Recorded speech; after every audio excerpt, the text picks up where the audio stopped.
هاي يا حلوين، ويلكم باك تو ماي تشانل. جاي اصور لكم الانترو بعد ما صورت الفيديو. فالفيديو النهارده هتشوفوا حدث جلل مش بيحصل كتير، وهو نمنم في المطبخ. ملحوظه، انا نمنم. ولو اول مره تشوفوني ما تنسوش تحطوا لايك للفيديو وتنزلوا تحت تشتركوا في القناه عشان يوصلكوا اشعار لما انزل فيديو جديد. اوكي يا جماعه، قررت ان انا اعمل لماما مفاجاه واعمل انا الفطار النهارده. ليه قررت اعمل كده؟ لان هي بقالها فتره بتشتكي مني ان انا مش بساعدها في البيت. فانا قررت، ويا رب يكون القرار ده صائب، اني اعمل لها المفاجاه دي واعمل انا الفطار. هل عرفت اعمله؟ طب هل طلع طعمه حلو؟ ده اللي هتشوفوه النهارده في الفيديو. وعايزاكم وانتوا بتتفرجوا تخمنوا ايه الحاجات الغلط اللي انا عملتها، واللي هيعرف يصلح لي تحت في الكومنت. سيبكم بقى مع الفيديو، اتمنى يكون خفيف وظريف كده ومسلي بالنسبه لكم. وهستأذن انا عشان رايحه اصور لكم فيديو لفات الحجاب. يلا باي.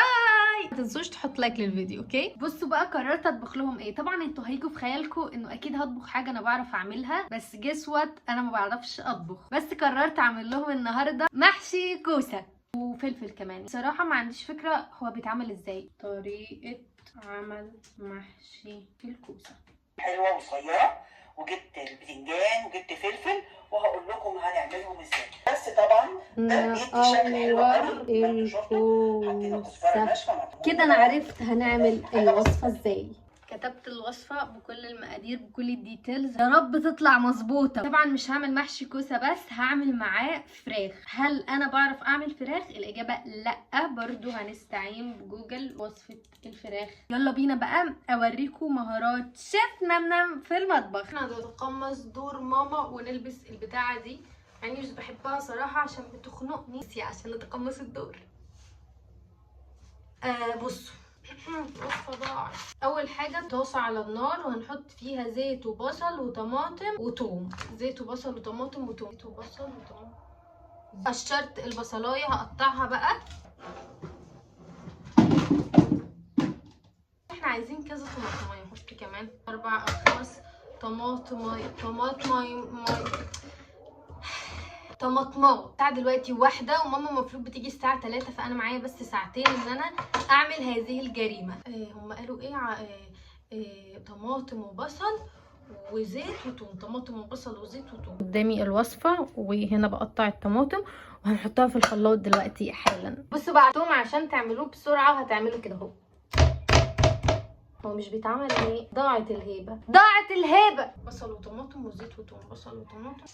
جماعة أنا لا أخفي عليكم سرا، أنا بخاف من صوت الخلاط.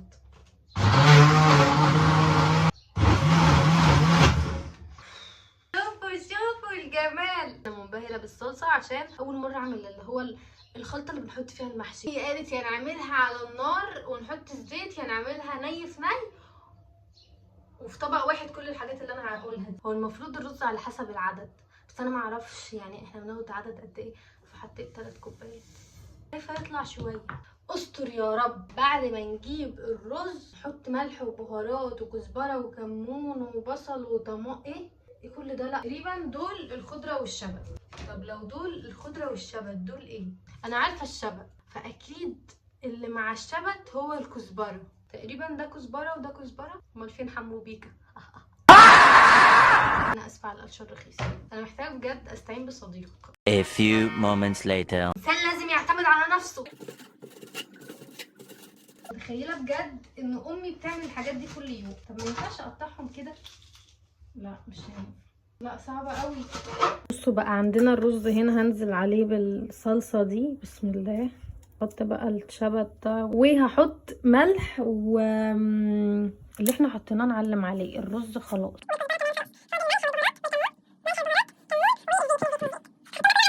ننزل عليهم كده بقى بشوية زيت، ريحتها نفس ريحة اللي ماما بتعملها، فاحنا كده بنلعب في السيف سايد. طول ما هي الريحة نفس الريحة اتس اوكي، احنا تمام. معنوياتي ابتدت ترتفع، وحاسه ان انا عايزه اعمل حاجات تانية غير المحشي. استرها علينا يا رب. انا حاسه ان انا ابتديت احب المطبخ، ومش بس كده، بتعلم من اخطائي. حطيت كل الحاجات اللي انا محتاجها في ان انا اعمل الفراخ قدامي عشان ما اتلخبطش. كل حاجه بتتحط في الخلاط. اول حاجه المفروض ان هي الطماطم. يا لهوي عيني، البصلة هتموتني، مش قادرة. على الطماطمايه دي هنحط البصلة، هننزل بفلفل. وبصوا بقى، عليهم هننزل بملح وفلفل وشويه بهارات. هل كل البهارات دي المطلوبه؟ لا، بس مثلا البهار اللي انا مش لاقياه بجيب اللي انا شاكه فيه. مثلا انا شاكه ان الكزبره دي اللي هي دي او دي، فانا جبت الاتنين. حط الاتنين، تطلع بقى دي تطلع دي، ان شاء الله خير يعني، دعواتكم. الواحد ربك هو الواحد، مين يا الحسن يا الحسين، ثلاثة بالله العظيم ما جاينا تاني، 4 صحبتنا حلوة مربعة، ال5 عدد صوابع الكف. هنتوكل على الله. بس انا عايزه شويه طماطم كمان. التتبيله بتاعتي بقت جاهزه، بس انا مش فاكره هو احنا المفروض بنعمل ايه بعدها. شيف ناديه بسرعه. يعني نضفوا التلاجة، حطيت طماطم وحط بصل، ممكن كمان تحطوا بطاطس. خلاص كده انا منام فهمت. يلا بينا عشان نسوي الفراخ. ادعوا لي بقى عشان لو باظت، تخيلوا هبقى مبوظه كوسه ومبوظه فرخه كامله. متخيلين؟ انا مرعوبه. انا قطعت الخضار اللي هي قالت عليه، بطاطس نرمي كده، شويه بصل كده، تفاريح. جماعه انا فخوره بنفسي قوي، اول مره امسك فرخه نيه. يا لهوي، ما عنديش مشكله في ريحتها بس ملمسها صعب، كانك ماسك. المهم هنفتحها بقى كده. مش عارفه افتحها في الكاميرا، فانا هحطها وافتحها كده اللي هو شرايح كده من فوق، وبعدين اوريكم انا بتبلها.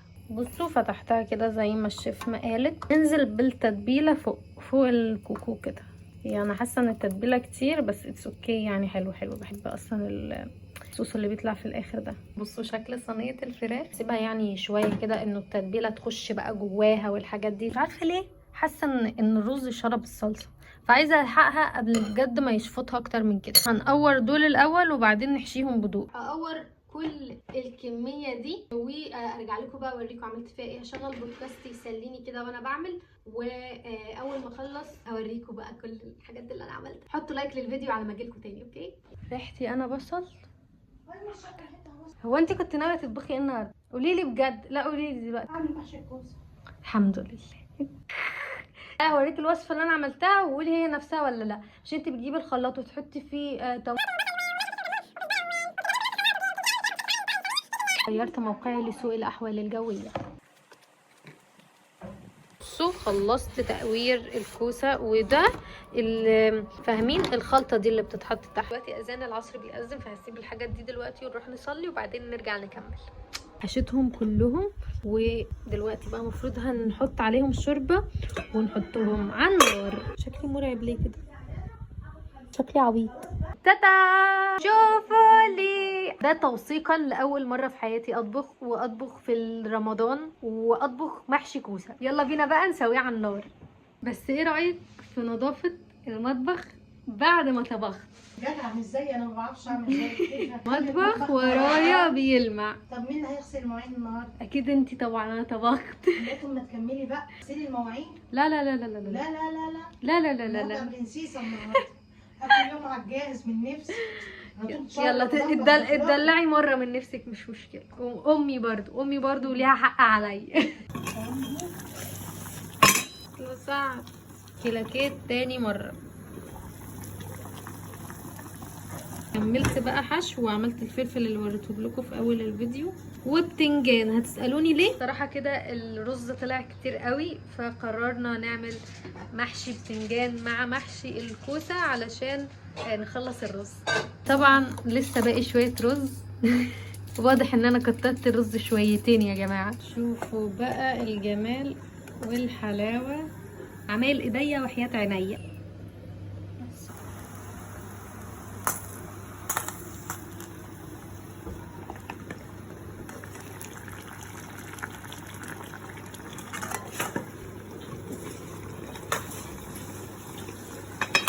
شوفوا الجمال، كتكوتي وهي على النار.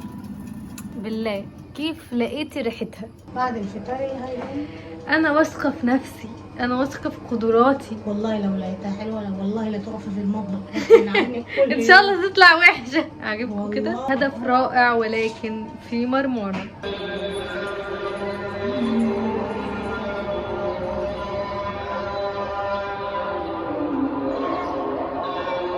حماسه قوي بجد الرد فعلهم. بصوا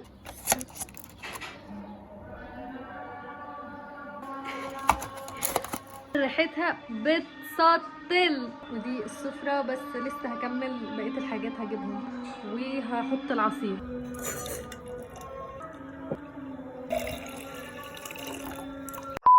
بالمناسبة ده تقريبا هيكون اخر فلوج اصوره في رمضان، يعني والله هتوحشني هذه الاجواء، هتوحشني السفرة القمر دي هنا. ده عشان خاطر رامز، ماما سامحالنا ان احنا نقعد عند التلفزيون. البطل بتاع النهارده. انا هتقمص دور ان انا بقلب مقلوبة، فهنعمل كده. انا توترت. بسم الله.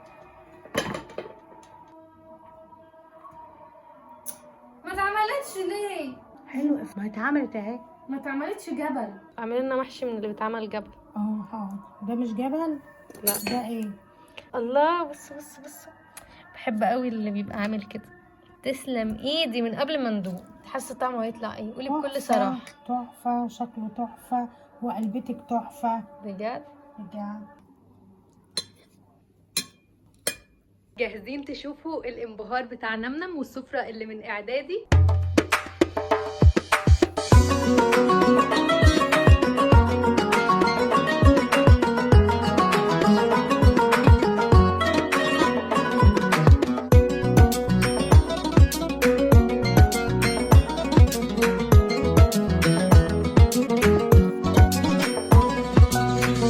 جاءت لحظة الحقيقة. استنى، حلو جميل.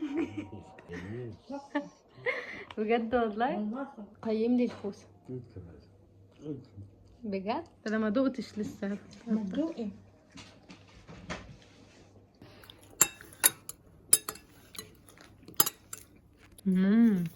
سكر. فراخ نمنم. فراخ نمنم. ده كفايه شكلها، ده شكلها بيشبع.